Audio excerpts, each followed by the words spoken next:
오늘 주신 말씀은 누가복음 11장 42절로 44절 말씀입니다. 누가복음 11장 42절로 44절 말씀 받들어 읽겠습니다. 화 있을진저 너희 바리새인이여, 너희가 박하와 운향과 모든 채소의 11조는 들이되 공의와 하나님께 대한 사랑은 버리는도다. 그러나 이것도 행하고 저것도 버리지 말아야 할지니라. 화 있을진저 너희 바리새인이여, 너희가 회당의 높은 자리와 시장에서 문안받는 것을 기뻐하는도다. 화 있을진저 너희여, 너희는 평토장한 무덤 같아서 그 위를 밟는 사람이 알지 못하느니라. 아멘. 화 있을진저, 화가 있도다. 바리새인들아 너희들에게 화가 있다, 이렇게 말씀하시는데요. 이 어감이요, 너희들 화 있을 거야 이렇게 저주하는 그런 느낌이 아니에요. 우리 이 번역된 걸 읽다 보면 우리가 느낄 때 바리새인들은 화가 있다 이렇게 말씀하시는 것처럼 느끼기가 쉬운데요. 그렇다기보다는 탄식하는, 바리새인들이여 너희들의 화가 있구나, 불쌍히 여기는 마음, 탄식하는 마음, 그런 어조예요. 예수님의 그 자비하심이 다시는 여기에도 드러나 있는 거예요. 바리새인들아 제발 좀 회개하고 돌이켜라, 그런 마음으로 이렇게 말씀하시는 거예요. 너희가 박하와 운향과 모든 채소의 11조는 들이되 공의와 하나님께 대한 사랑은 버리는도다. 박하와 운향과 모든 채소의 11조, 그러니까 이것저것 모든 것들의 11조 하나하나 빠짐없이 드린다, 그런 의미구나. 물론 그런 의미도 있어요. 그런데 아주 사소한 것까지 드린다라는 의미가 여기는 있어요. 그러니까 이 박하, 운향, 채소 같은 것들은요, 밭에서 농사 지으면서 기르다기보다는 집에서, 가정에서 마당에다 조금 심어놓고 키우는 그런 것들이었어요. 그러니까 소출이 아주 적어요. 막 대량으로 재배하고 그런 게 아니라 자기 집에서 조금 키우는 그런 것들이란 말이에요. 아주 조금 나오는 건데 그 조금 나오는 것에서도 또 11조를 드린다는 거예요. 그러니까 철저하게 11조 생활을 하고 있다, 그 얘기를 하는 거예요. 그러면서 공의와 하나님께 대한 사랑은 버리는도다. 율법으로 뭐 해라 한 건 잘 지키는데 실제로 사랑하지 않는 거예요. 실제로 감사하지 않는 거예요. 실제로 다른 사람들을 불쌍히 여기지 않는 거예요. 그걸 얘기하는 거예요. 그러나 이것도 행하고 저것도 버리지 말아야 할지니라. 가끔 오해하는 사람들이 있어요. 바리새인들 왜 시켰어? 그러니까 형식은 중요하지 않아. 형식 같은 거 겉모습 다 벗어버려. 근데 중요한 건 내용이지. 틀린 말은 아닌 것 같은데요.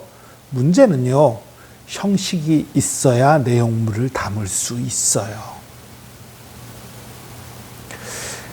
물이 있습니다. 물을 마실 때에 그것이 황금 컵이든지 플라스틱 컵이든지 종이컵이든지 중요한 게 아니에요. 물을 마신다는 게 중요한 거예요. 그러나 컵은 있어야 돼요. 컵이 없이 물을 마시기가 정말 힘들고 어렵지요. 그래서 형식도 있어야 합니다. 예수님이 11조라는 형식을 부정한 게 아니에요. 11조 드리는 거 잘하는 일이다. 그런데 그거 하면서 왜 그 11조의 정신이 빠져 있느냐? 11조의 정신이 무엇입니까? 물론 첫 번째로는 내 모든 것이 주님의 것입니다 라는 의미가 담겨 있지만, 두 번째는 뭐예요? 가난한 자, 없는 자들을 향한 사랑이 그 속에 있는 거예요. 11조는 본래 물론 레위인과 제사장들에게 드려지는 것도 있지만 또한 가난한 자들을 위해 사용되는 것이 11조였어요. 11조는 철저히 드리면서 가난한 자들은 외면하는 삶, 그게 바리새인들의 삶이었거든요. 그러니까 율법을 지키지만 율법의 정신은 완전히 버려버린 것이 바리새인들이었단 말이지요. 그것을 책망하시는 거예요. 화가 있을진저 너희 바리새인이여, 너희가 회당의 높은 자리와 시장에서 문안받는 것을 기뻐하는도다. 이건 뭘 말합니까? 하나님을 잘 믿는 척해요. 율법 열심히 지켜요. 그런데 그 속에 뭐가 담겨 있는 거예요? 하나님을 향한 존중, 하나님을 예배하는 것, 하나님께 영광 돌리는 것이 담겨 있는 것이 아니라 그 속에서 나 믿음 좋아. 나 이런 믿음 가졌어. 난 이렇게 말씀 잘 지키는 사람이야. 그러니까 나를 존경해. 뭐예요? 정말 하나님을 사랑해서 하는 것이 아니라 내가 높임받고자, 내가 위에 서고자 하는 일들인 거예요. 여러분, 오늘날도 이건 정말 주의해야 합니다. 우리가 교회에서 봉사하고 섬기는 일들을 할 때에 그 모든 일들을 한 후에 우리가 서로 다른 사람에 대해서는 서로 칭찬하고 높여주는 거 참 좋은 일이에요. 그러나 스스로에 대해서는 어떻게 생각해야 합니까? 나는 무익한 종입니다. 내가 다만 해야 할 일을 주님께서 맡기신 작은 일을 했을 뿐입니다. 겸손한 자세를 가져야 되는 거지요. 이 바리새인들은 그렇지 않았어요. 교만했어요. 높아졌어요. 하나님의 영광을 자신들이 가로챘어요. 이런 잘못을 범하지 않는, 정말 모든 영광을 주님께 돌리는 저와 여러분 되기를 축복합니다. 화 있을진저 너희여, 너희는 평토장한 무덤 같아서 그 위를 밟는 사람이 알지 못하느니라. 이게 참, 이 44절이 참 재밌는 구절이에요. 마태복음에는요, 회칠한 무덤이라고 표현이 되어 있어요. 그런데 여기서는 평토장한 무덤이라고 되어 있어요. 이것은 누가가 그 로마 사람, 그러니까 로마 관리인 이 데오빌로에게 읽으라고 누가복음을 썼기 때문에 이 그의 상식에 맞춰서 약간 그 바꿔서 쓴 거예요. 그러니까 무슨 소리냐면, 회칠한 무덤이라는 건 이스라엘의 무덤 양식이에요. 그 이스라엘에서 그 동굴을 보통 자연 동굴이나 일부러 판 동굴에다가 시신을 안치하고 그 입구를 그 돌로 막습니다. 그 바위로 막아요. 그리고 막고는 그 거기에다가 횟가루를 칠해요. 왜 칠하냐 하면 밤에 무덤인 줄 알라는 거예요. 무슨 뜻이냐 하면 이스라엘 사람들은 부정에 대해서 아주 예민했거든요. 시체가 있는 곳에 닿으면 부정을 탄다고 여겼거든요. 그래서 무덤에는 가까이 안 가야 돼요. 그런데 이 바위로 막아놓으면 밤에는 잘 모른단 말이에요. 잘못해서 거기 가서 기댈 수도 있단 말이에요. 그래서 횟가루를 칠해 놓으면 그 하얀 것 때문에 밤에도 보면 아, 여기 무덤이구나 하고 아는 거예요. 그런데 횟가루를 깨끗하게 칠해 놓으면 보기에는 좋지요.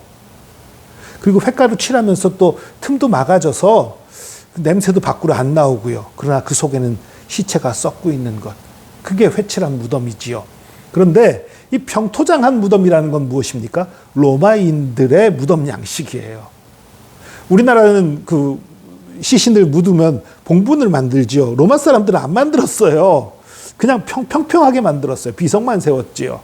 평토장한 무덤이면 그러니까 비석 같은 게 안 보인다면 그 안에 뭐가 있는지 어떻게 알아요?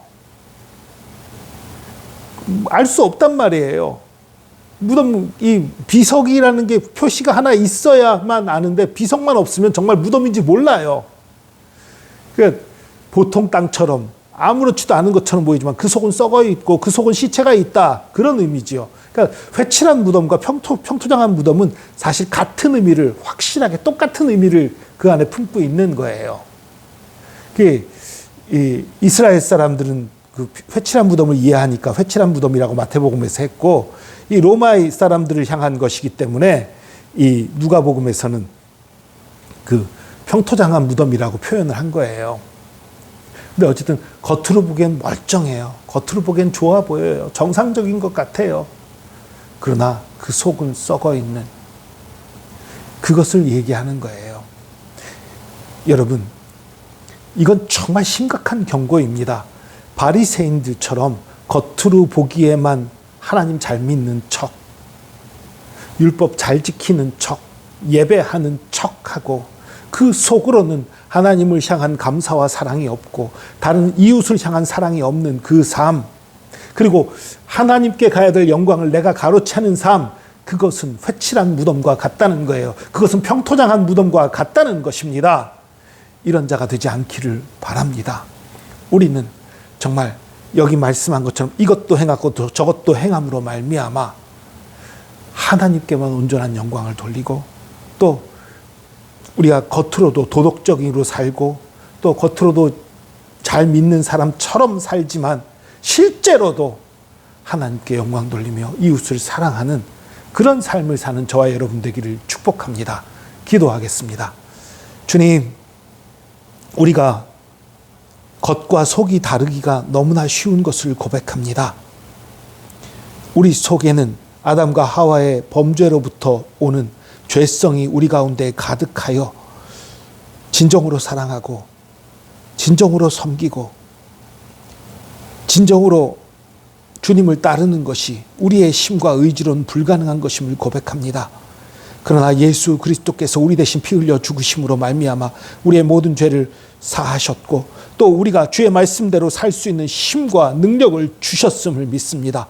그것을 믿고 이제는 우리가 겉모습으로만 주님을 섬기고 따르는 것이 아니라 우리 마음속 깊은 곳에서부터 주님을 사랑하며 이웃을 사랑하는 그런 삶을 살기 원합니다. 주님 붙들어 주시옵소서. 우리 가운데 외식이 있지 않게 하여 주시고 진정으로 사랑하며 진정으로 섬기며 진정한 예배자가 되게 하시고 또 하나님께 가는 영광을 가로채는 어리석은 자, 미련한 자, 악한 자가 되지 말고 주님께만 모든 영광을 주님께만 돌리는 저희들 되게 하여 주시옵소서. 주께서 우리와 함께 하심 감사합니다. 감사드리며 예수 그리스도의 이름으로 기도합니다. 아멘.